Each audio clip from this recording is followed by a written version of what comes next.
So one of the biggest gifts Allah has given us, Allah has given each one of us, is choice, the ability to decide, the ability to choose which route you take, the ability to choose what action to do, what steps to make,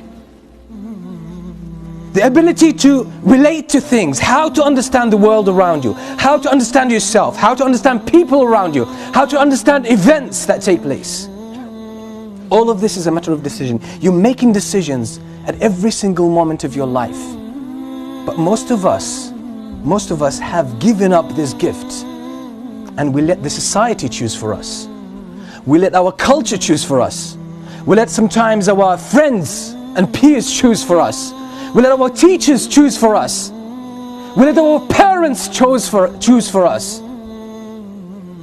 We let the TV choose for us. We let our politicians choose for us. But on the day of judgment, you will deal with the consequences of all those choices, whether you made them or let someone else take them for you. You will face the consequences on the day of judgment. You will stand before Allah subhanahu wa ta'ala alone. In some narrations, the Prophet ﷺ said, even a mother on the day of judgment will come to her son and she would say, oh my son, I held you in my womb 9 months. I looked after you. I breastfed you. And I stayed up all night just to look after you. I wasted my life and my years just for you to grow up and become independent. And you became independent and successful. Now all what I want from you, that's on the day of judgment. My son, she tries to draw his heart nearer by mentioning everything she did for him. Then she says, oh my son, in exchange of all of this, all what I'm asking for is one hasana, one good deed, one reward. Just give me one reward from your records so I can be saved from the hellfire. I just can secure a position or a place in paradise. That's all what I'm asking of you. You know what? That son, with all his respect and love for his mother, he says, Mom, with all respect, I'm paraphrasing by the way, the hasana you're asking for, I'm more in need of it than anyone else.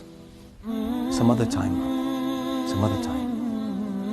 On that day you will stand before Allah subhanahu wa ta'ala alone, and you will be asked about every single decision. The woman passing down the street that you looked at and you kept staring at will be brought to you live, you could see it. The moment you were alone and did something wrong, the moment you took some haram money that doesn't belong to you, the moment you dealt with riba, the moment you were backbiting someone or slandering someone, that moment, just before that moment, you had the ability to make a decision, either to engage in a sin or give it up and leave it.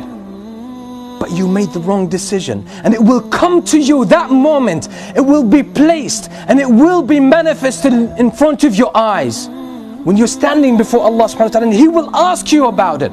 The moment the adhan was called, you know it's time for the prayer, and you didn't pray because you were engaged with something else.